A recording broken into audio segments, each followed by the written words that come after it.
morning, everyone. Welcome to MOE's Facebook Live session, Preparing Our Children for Secondary School. I'm Sharon, the Divisional Director for Engagement and Research Division, and I'm very happy to be your moderator this morning. With me today are our panelists. Please welcome Mr. Chan Chun Sing, Minister for Education, also a parent of three, and Ms. Yeo Sha En, founder of Happiness Scientist and parent of two. Welcome, Minister Chan and Sha En. Thank you for joining us this morning.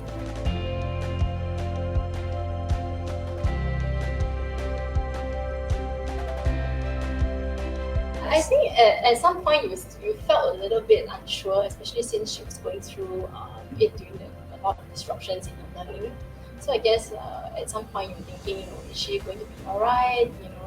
Will she be able to cope with all the disruptions in her learning? Is she stressed? Am I stressed? I think there are a lot of thoughts going on through the process, and I think for me it's just remaining calm and focusing on what is it she needs, and then trying to attend to those needs. So yeah, I mean at the end of course when it's all done, you feel yahoo, it's done. Thanks, Sha En. We look forward to hearing more about your experiences. Minister? Well, my motto is that just be as normal as you can be. Try not to do anything special, try not to do anything extra, because I think unconsciously that might just pass on the anxiety to our children. Very wise words indeed. Thanks, Minister.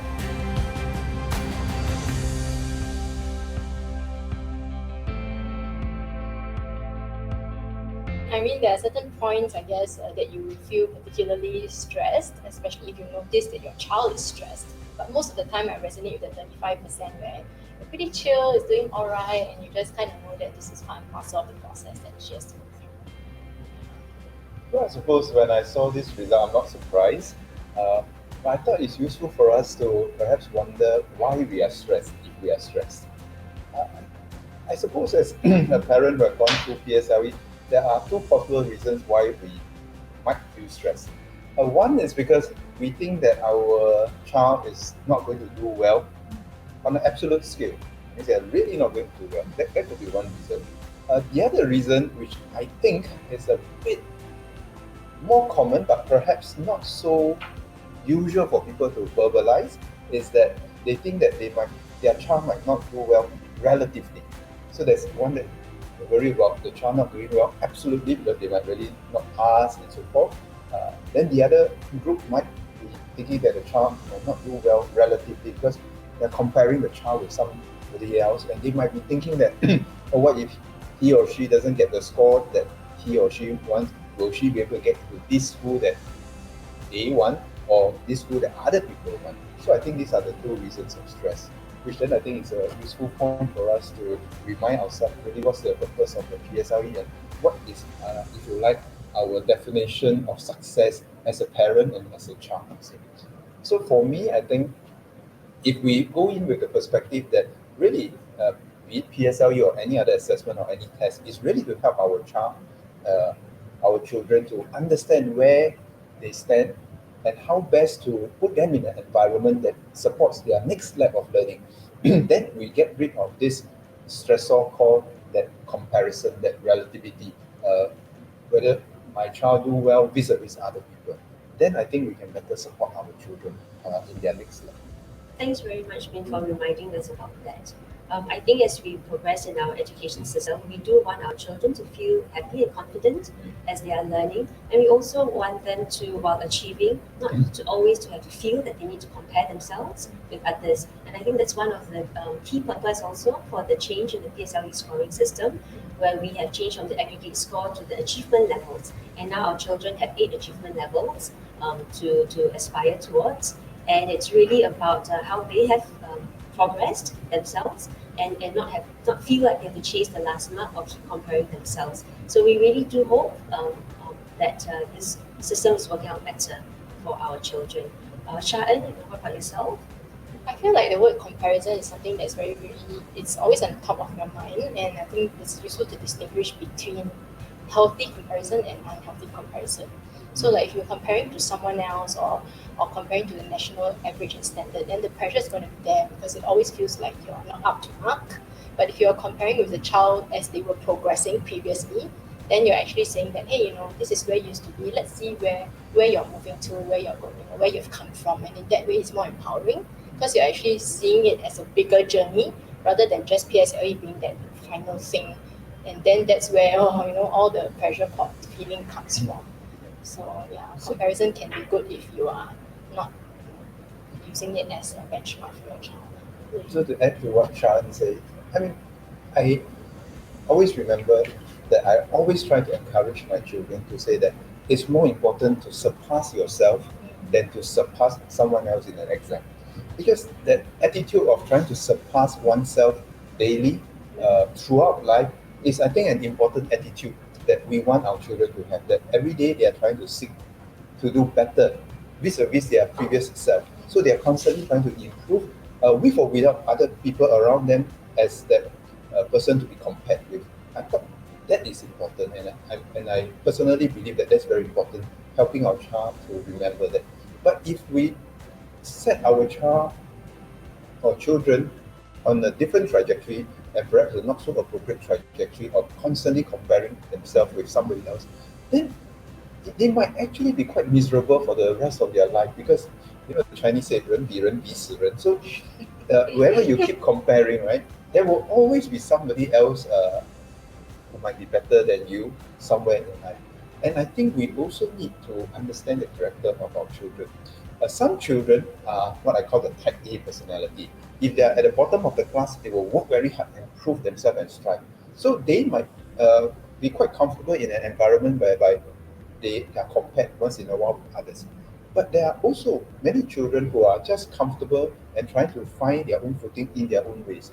And this comparison, or this constant or incessant comparison with other people can actually be a very demotivating way to help them learn, or what the Chinese call the 激将法. You're just trying to tell them the negative thing in order to force them to improve. But not everybody take on to this kind of method. So as parents, I think, as educators, I think it's important for us to understand the character of our children, and then we apply our encouragement accordingly.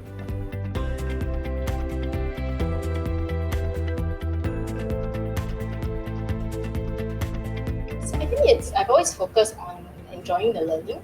To me, it's like if you enjoy what you're learning, then motivation comes from within. But if you are always feeling pressure and say you must do this, but you don't understand the rationale why you have to do it, then it feels almost like a chore. Yeah, and I felt like if I just reminded her, hey, whenever you're learning this particular concept, for example, how can we see it in ordinary life?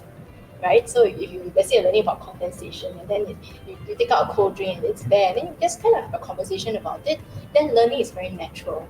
As opposed to, I need to memorize that particular sentence to respond to the exam question.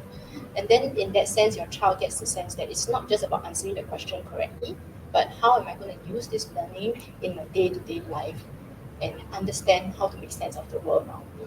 Yeah, so that's one of the strategies that I use. And I find that even for me as a parent, it opened up a lot more conversational points because I don't really know how to answer the question myself, right? But if you get deeper understanding of the concept, then answering the questions become also a bit easier. Yeah, I think I like to see it rather than like say it once and expect them to know everything. But it's kind of like a daily reminder or little habits and routines that you can put in place. And once you have those little habits and routines, then it's easier for them to think of it like, I just need to do that one thing today. And even like revision for study as well. Instead of saying, you have to do this big chunk of 3 hours in order for you to do well, maybe it's like 15 minutes a day of this particular area. And then once you do that, they kind of get into the flow. It's much more accessible as well. And that helps with follow through. Yeah. So it's important for us to give our children a sense that they are growing and picking up new skills every day. I see a question by Hui Min that asks us, should we go for tuition? But there are two ways to think about tuition. One way is that I go there because I'm learning something new, maybe something that I've never learned in school, or maybe something that I've not mastered in school. So I'm going there, and after that session, I feel that I have learned something, I've grown. That is not negative. But if the child feels that you are making me go tuition because you just want me to polish the grades, what we call polishing the grades, So I'm just being drilled to fulfill a certain task, but actually I'd rather prefer to spend my time doing something and learning something new, learning a new skill or new dimension of skill. Then it will become quite disempowering for the children. So I think we need, as parents, we need to be very careful that we need to give our children a sense that they are growing every day. That it is not just about meeting a certain benchmark or exam for a certain limited time, but this sense that every day I wake up, I feel like I want to go to school because I learned something in school. That is the joy of learning. Uh, I euphemistically call it the sparkle in the eye. So whenever I visit schools and I stand outside the schools, I always look at the kids walking into the schools and I want to see behind the mask, do they have the sparkle in the eyes? If the kids go into the school and then they don't have the sparkle in the eyes, we know that something is not going to be right. We know that they're not going to enjoy the learning that day because they're not looking forward to it. But I always see a lot of kids having the sparkle in their eyes when they do little projects. They may be totally unrelated to their academic work, but because they are discovering, they are putting things together, they feel a sense of accomplishment, of achieving something, doing something new, rather than just polishing the grades. I think we need to, as parents, we need to remember that. And it's nothing to do with just PSLE or not PSLE. It is something that I think Sharon will agree that it will it must start very young, that every day from preschool, when they go to school, we want them to have a sparkle in the eye because they look forward to learning something new and they feel a sense of accomplishment. And then I think it will snowball.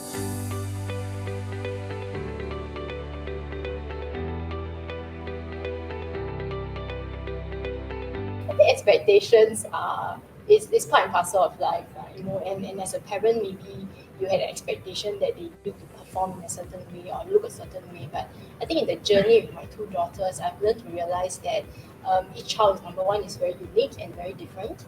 And as a result, what you expect for number one may be different from number two. The other thing is also, when you have expectations that are too rigid, then quite likely you might and it doesn't turn out the way you want, then the feeling that you always get is disappointment and frustration. And that disappointment and frustration can sometimes, whether you think you're controlling it or not, get passed on to your children. Yeah, and so I think it's about being mindful of those expectations, being able to moderate them as well when you notice that your child is different from what you think he or she was. And I think, one of the real things that was happening for me is in primary 5 and primary 6, she slowly started to change. Right? From being a very bubbly, love to hang out with me type, it's more like, oh, mommy, I'm just happy to just chill by myself, reading a book. And I was not prepared for it in the beginning, and so it was a struggle. Like, oh, why doesn't she want to spend time with me? Is it because she doesn't care about me anymore? You have these real thoughts in your mind. But I guess it's expectations sometimes playing a trick on you, and it's about also accepting that this person is changing. She's becoming her own individual, and actually that's something to celebrate. Yeah, so now when she says, Mom, I just want to chill by herself, I'm like, oh, yeah, I'm happy she knows and she's contented with who she is. Yeah, and I think that our role is less to force them to become what we think they should be, but give them the support and guidance and allow them to be the person they want to be. I had to build on what Sharon said, and the key is that every child is different. Even between siblings, amongst siblings, they are different, they are unique. And it's very important for us to convey this to our children, that we really appreciate their gifts in their own respective way, rather than have them feel that you, my parents, are trying to pigeonhole me into certain things or certain categories. And you don't you're not trying to appreciate my strengths or weaknesses. You're not trying to understand my interests, but you just have these expectations. And I always remind myself that as parents, we must never try to project our unfulfilled aspirations onto our children because they are gifted in their different ways. I mean, personally, for me, my kid grow up in an environment whereby they know that their parents are perhaps probably academically quite successful, but I want them to know that you have your own gifts in your own way, and we will support you regardless, to do justice to your blessings, not so much as to fulfill my expectations, but to fulfill your own uh, expectations based on your own blessings. So that I think gives them the confidence. Otherwise, they will come back for my kids already with a lot of pressure from the rest of society. I mean, the joke for all ministers' children are this, right? If they do well, then everybody look at them like, oh, of course, you are the minister child, so you are expected to do well. And if you don't do well, it's like, how can you not do well? You are the minister's child. But even a minister's child is a child with their own unique gifts, and it is my job as a parent, not so much as a minister, but my job as a parent to best understand their gifts and see how we can best support them. So I thought those are important points that Sharon raised.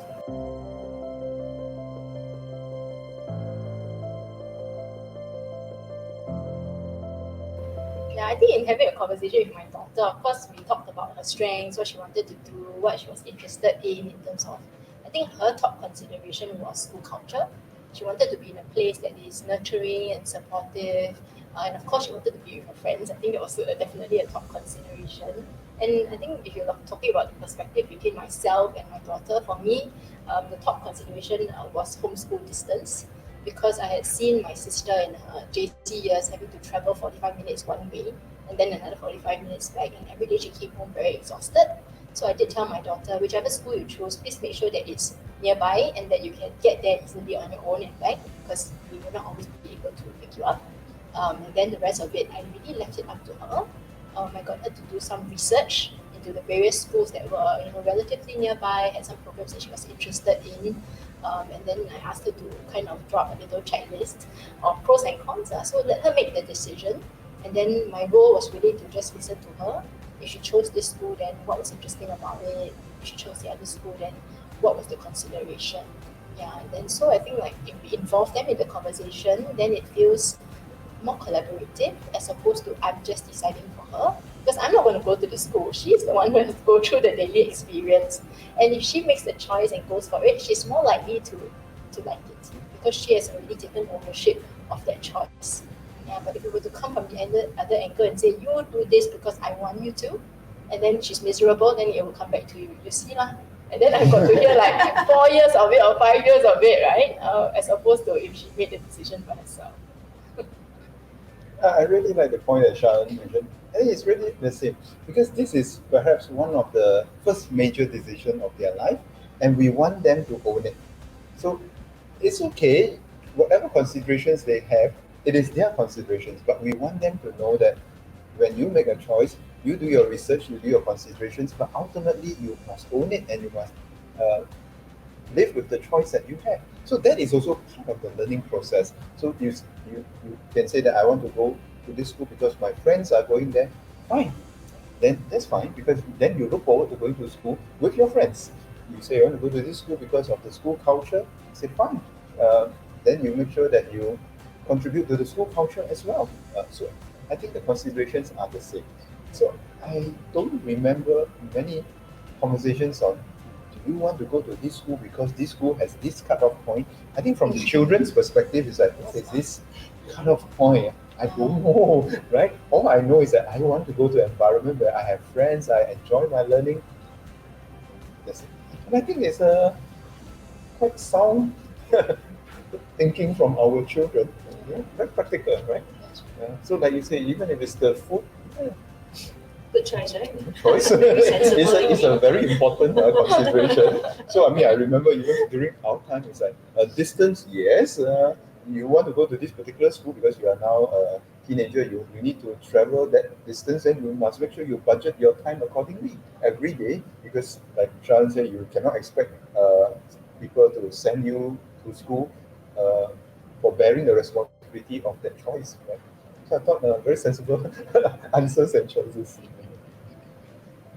So, Sharon and Minister, sounds like you had a series of conversations with your child, and you actually maybe make the decisions together, or rather throw the ball in their court to ask them questions and then help them to sharpen the thinking and own the decision. How did you go about this process? Does it take a long time? How many of these conversations do you have? Some of our parents are asking, when do you get started, talking about these things? What if I try talking, but, they still can't see like a certain perspective?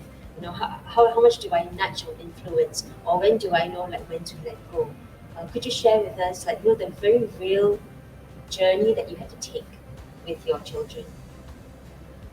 The conversations maybe started in primary 5, maybe because I think the school also started to see the idea.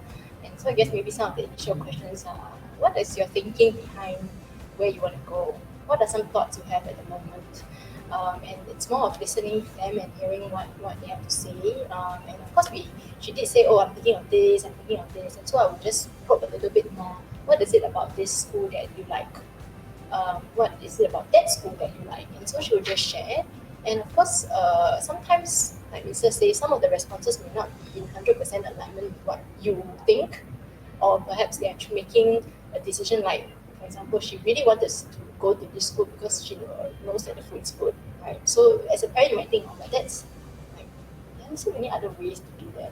And I think it's about refraining from judgment and really seeking to understand, like, if you really said that, then how important is that consideration for you? So I did ask her, but then what if you go to another school and the food is even better? I mean, it's just like having this thought process, right? And she was like, oh, but what if the food isn't better? Then I would have regretted this choice. So it's quite interesting to understand that, hey, this actually is important.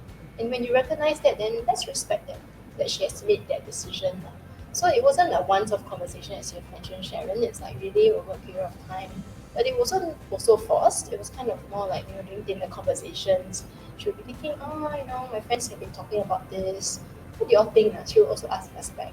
Yeah, so I felt it was more like a two-way thing.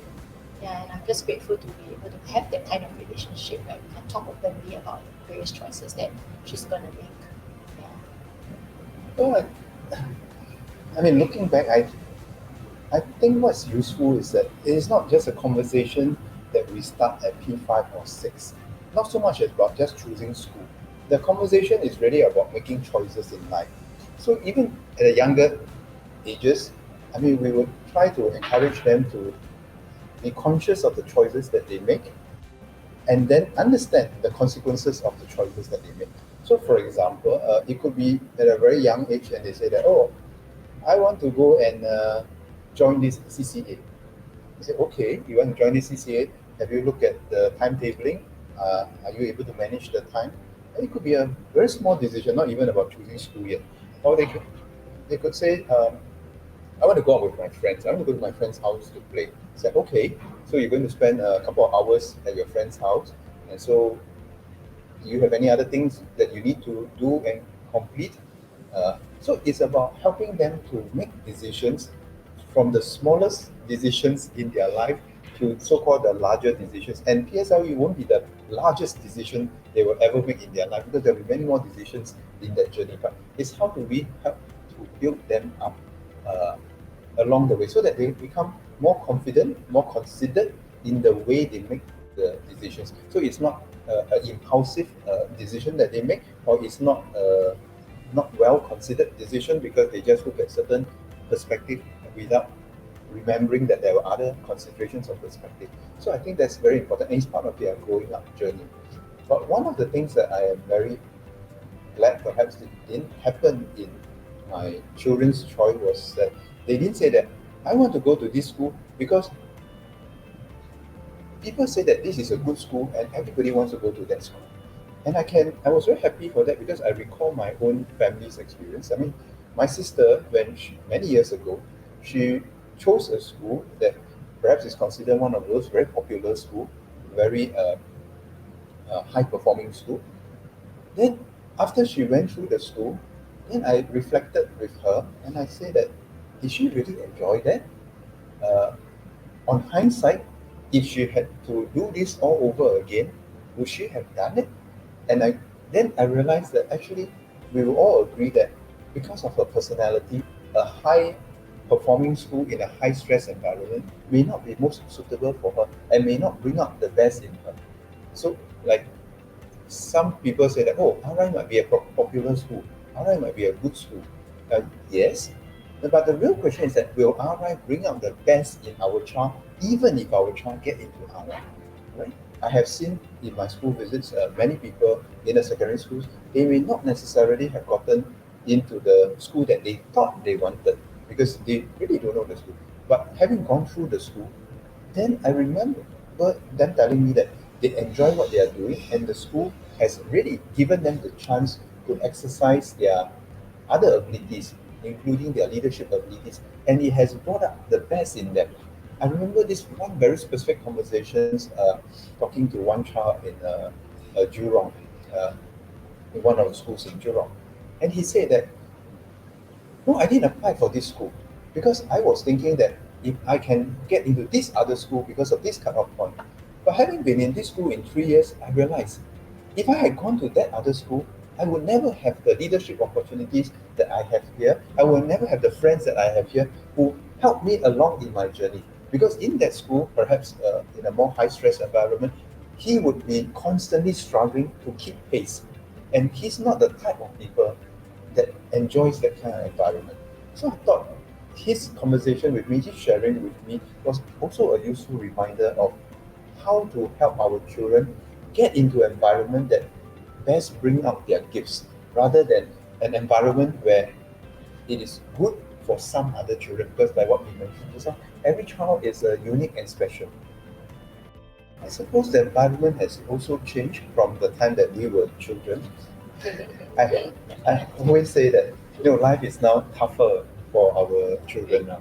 Once upon a time, we might get compared once a year when we visit people during Chinese New Year. And then some relatives will ask you, what's your PSLE score or what's your grades and which school you go to.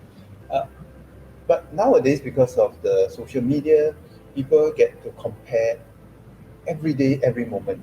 And as parents, I think we have to be quite careful. This may not be healthy for our children.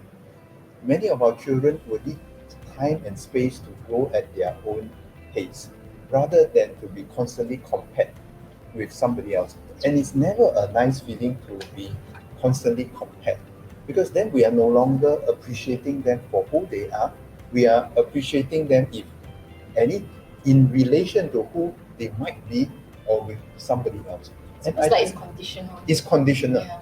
Yes, I think that's the word. It's conditional. So we don't want our children to feel that our love and support for them is conditional.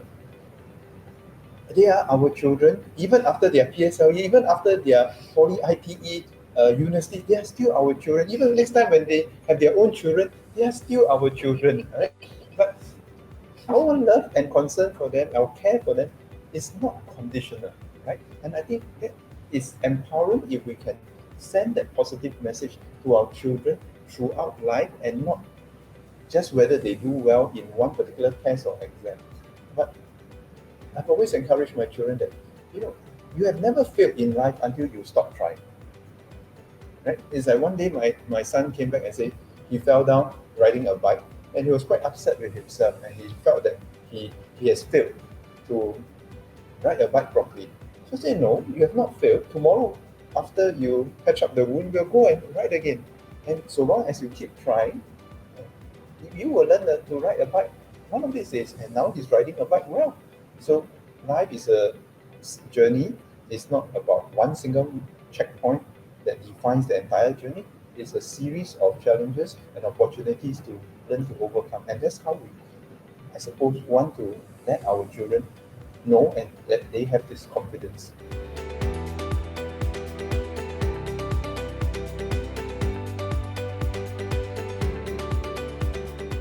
I think that if they don't get the choice that they want, then we will change the question. It is more of how do we make the best of the choice that has already been made for us, right? And I think the question is also, are all schools good? Because I work with many schools in my professional life, and I've realized that every school has something good about them.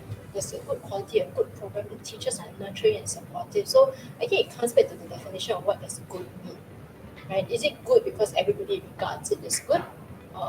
That's just one perspective. Or is it good because it's good, my child is able to feel comfortable there, my child is able to make friends there. So I think if we broaden the definition of what a good school is, then we'll see that if this school is where my child can flourish, then it is the best school for my child. But if you go to another school where they can't seem to adapt to the culture, and I had friends who chose really good schools last time, but they end up wilting in there because they just succumbed to the pressure, and they ended up looking back at their choice thinking, what if, right? So I think it's important to put that into perspective. Sometimes we are so in it, right? And I can totally relate to parents thinking that this is the choice I need to make. Everybody's making the same choice. So I agree with Shan. When people say that this is a good school, what do we mean by this is a good school? Is it on a certain matrix? But the real question is this a good school for my child? Given my child's abilities, given my child's interests. So it's not whether this is a generically a good school because somebody else have some other matrix, but really specifically, is this a good school? Is this the best environment for my child to bring up the best in him or her? I think it's perhaps useful for us to remind ourselves that. And it's not just about a school choice. In fact, this is actually a philosophy in life. Sometimes, in a hyper-connected society like Singapore, where we constantly know what everybody else is doing, we keep asking ourselves, what is good and what are the things that other people are pursuing? Then we are forever trying to live up to somebody else's yardstick, rather than to appreciate our own strengths and weaknesses and our children's strengths and weaknesses. And I think in life, sometimes it's also quite stressful, sometimes quite perhaps demoralizing if we have to constantly live up to somebody else's standard of what is defined as good. But what they define as good may have nothing to do with what we should be pursuing or how we can best help our children to grow. And I have also experienced I have also experiences like what Shahan mentioned. I've seen some of my friends go to so-called this popular school, this good school, but they don't thrive because their character is not one whereby if I'm at the bottom of the class, I want to prove you wrong and I'm going to work very hard and beat you all. No, they are just the type who say that I want an environment whereby we can all learn together. And I don't know why all these people are so high performing and I don't feel confident. And I have seen people after 1 or 2 years in those schools just losing their interest in their own studies, losing their confidence in themselves. And I think that is the saddest thing when a child loses the sparkle in the eyes, loses the interest, and loses the confidence. Then we ask ourselves as parents, what have we done? Sending them to this so-called popular school that have destroyed their desire to learn. So I think we have to be quite careful with that.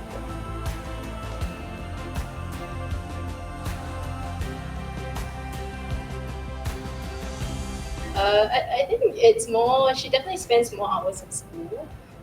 And for me, I guess I see her less, so I kind of miss her.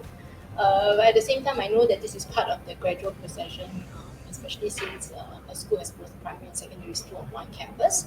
She has to stay till about 5:30, 6:30 sometimes. Yeah, and so I think it's more like really trying to capitalize on the time that we spend together. So morning time, getting ready for school, capitalize on like the 5 minutes, and then the times that I do fetch her, we try to spend the time in the car chatting about what life is like. So as compared to primary, where she'll come home about maybe 2, and then we have a lot of time in the afternoon to talk to each other. So I think that to me has been the biggest change. The longer hours also means that she does get tired. So when she comes back, immediately she has to change out and then with dinner and go around home, they're off to bed. So yeah, I think it's just adapting as they grow. I think we also have to adapt and get used to the changes that they're going through. Yeah. It is a big change. Yeah. Well, when my children started secondary school, I think the most obvious change is that they have more subjects. They spend more time in school. And this is where I start seeing them on a new phase of time, whereby they are trying to manage their own time. And I always encourage them that you'll probably have more things that you want to do than you have time to do, right? And it's not just about in secondary schools. I think even as adults, most of us will probably feel that we have more things that we want to do than we have time to do. Then, in that process, they are learning how to prioritize, they're learning how to manage their time, and how to keep to the discipline. So I thought these are very important skill sets. No? Learning to prioritize, learning to manage your time, and learning to be disciplined in what you do. And I recently just had a conversation with my son and say that, well, I know you are feeling a bit more stressed compared to say primary school where perhaps your your schedule is, your timetable is all worked out for you, and you just follow. But now you really have to start making more choices. You really need to be much more disciplined in managing your work. And this is a skill set that I want you to acquire as you grow up, because there will be many more decisions and many more demands on your time in time to come.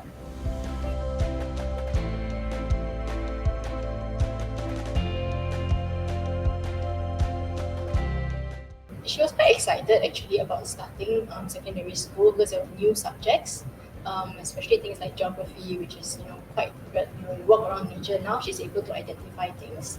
So yeah, I think it's a transition. Every transition means that there are changes, and I think it's about addressing it step by step. There's something that you're unfamiliar with, she will ask me, or if I don't know, then we will try to ask people who have been through that experience before. How is it like coping? But so far, I think she has been taking it day by day, trying to still stay positive as she learns new things. I think one of the biggest changes is also the teachers talk to them more like adults as compared to primary school. So I think that's also something like, I mean, the guidance that teachers give us is not like last time. Then I said, yeah, it's not because they don't care about you. It's because they want you to learn to be disciplined and independent on your own. So if there's anything that you don't know, again, it's your initiative to go and ask and find out. Yeah, so I think there are new skills that she has had to learn. At first, it's a little bit uncomfortable. She's not used to it. But I think encouraging and saying, like, okay, let's just try it out. And if really they are anxious about everything, then I think it's just being present for them, listening to them. And if you really need to, I pretend to be a teacher, you ask me first lah. Then you kind of like, you do a little bit of like, scaffolding, so that by the time you get to school, it's just another adult they can ask. Well, I think for me, the most obvious change is that he's doing many more projects with his friends. And also partly because of COVID, they are learning how to collaborate in a hybrid manner. Discussions in school, discussions over Zoom sessions, working on a Google Doc together. So I thought these are all very relevant skills. So I always encourage him that, these skills that you're picking up now, even Daddy has to apply some of these skills at my workplace, even at this age and time, right? Learning how to work with peers, partners, learning how to do a project together, to manage the time, right? Learning how to appreciate different perspectives from different people. These are all very important skill sets. So, and I think he's enjoying it. Of course, when you first started, it was a bit tentative because you don't know your friends, you don't know what people are thinking about, you may not be so smooth. But as I see him go through a few projects, I think all of them become more and more comfortable with one another, and more and more of them are able to do it in a much more effective and timely way compared to when they first started. And I thought that's part of learning. Well, if my child is stressed, the first thing that we'll do is that I'll give him a hug. That's really nice. Because I always try to remind myself that sometimes as parents we are very eager to try and solve their problem. But maybe they don't need us to solve their problem. They just need to know that we are there for them. And why would I want to solve his problem and deprive him of a learning opportunity? Right? So like, for example, the other day he was quite stressed. I don't want to do this video editing and I don't have a video editing software. And I said, well, I also don't know how to do this. And I also don't have a video editing software. I said, why don't you ask your friends and see where we can perhaps download a free software, and perhaps you can ask your friend and learn from your friends. So that's one way. And he went to the internet, he searched, he discussed with his friends, and they found something. Alternatively, we could be the type of parent that say, oh, don't worry, you need a software tomorrow, I'll buy you one. Or I'm going to get somebody to show you how. Then perhaps we have just deprived them of that opportunity to learn and discover for themselves. Yeah. So I'm always a bit conscious of that. And I know that I won't be able to do everything that they want to do. And it's okay. It's okay. And perhaps in that process, they also have this confidence that I don't have a superman father or superwoman mother that knows everything, and why am I the only one in the world that don't seem to know everything? No, actually all of us know something, and all of us don't know many things. And we are just trying to piece the different abilities together to get the thing done. Excellent. Yeah, I mean, definitely she does get stressed, but not all stress is bad. I think stress where you are learning something new is inevitable, right? But of course, there are times when maybe she's just stressed over one small thing, and sometimes they lose perspective. I think in psychology we call this catastrophizing. Like you always just think to the worst case scenario, and when you get there, maybe you start to have a bit of anxiety. I know that a lot of teenagers struggle with anxiety, and so sometimes as a parent, I literally just hold on to her and say like, take a breath. It feels like it's the end of the world, but it's not. For recently there was a project that they were working on, and one of the friends was not well, and not contactable as well. And so it was the deadline. They were trying to meet the deadline. So of course she was pacing up and down. She's not picking up the phone. Then how? So I said, well, what have you already done?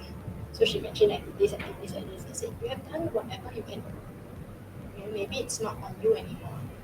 Maybe it's just about your friend finally picking up the phone, or your teacher responding and letting you know that the deadline can be shifted, or whatever it is. Yeah, so I think if they lose perspective, our role is to remind them that you are just like this, but hey, let's move back a little bit. Let's take a breather and calm down, and maybe encourage them to do something that helps them to relax. Maybe it's listening to music. In her case, she likes to crochet. Sometimes she will learn Korean. I think when we give them something as an alternative to do, and that they can self-soothe, then they will be able to take care of it by themselves in the future. Maybe just one word to encourage our parents that we are Yes. all learner parents. Yes, it is a journey. It's a journey for us as well. Yes. So don't think that the clock struck 12 and tomorrow suddenly we became this perfect parent. And I dare say that we will never be the perfect parent. We too are also constantly learning in this journey of parenthood together with our children. Yes. Any final words of encouragement from you two, Shan? It's focus on the relationship. I think sometimes we get carried away with, I want my child to be successful, I want them to do well, I want them to show up in certain ways, that we forget that the fundamental of everything, they are our children, and it's a relationship we are building with them. So even if they've made a mistake, I always go by this principle by this researcher called Jane Nelson: connection before correction. We are upset that they have done something that we don't want them to do, but if we just go in and correct, they are going to feel judged immediately and defensive, and you will not get anything done. But when they make a mistake and we go in with connection, we say, hey, this must be difficult for you as well. And tell me what's going on. Then we have that relationship. And when there's a relationship, there's trust. When there's trust, then they will be more willing to share things with you. Right? Some parents may feel, why my child, my son and daughter now secondary never tell me anything. And yes, some part of it is because they're changing, but some part of it comes back to that relationship. Yeah, so I tell myself, and I always tell parents at parenting talk, if after secondary school your child is still having a good relationship and still willing to talk to you, it's a good thing. That's what we want to focus on. Yeah, and I think that's what all parents want. Just want to have like a good relationship with the child. We want to show our children that we love them unconditionally. We respect them for who they are, and it's really in our daily words and actions. So this morning, I want to thank you so much, Minister Chan and Sharon, for taking your time to share your thoughts and your experiences with all of us and our parents online. And I would also like to thank our parents for posing your questions and also your comments for our session. We hope that this has been useful.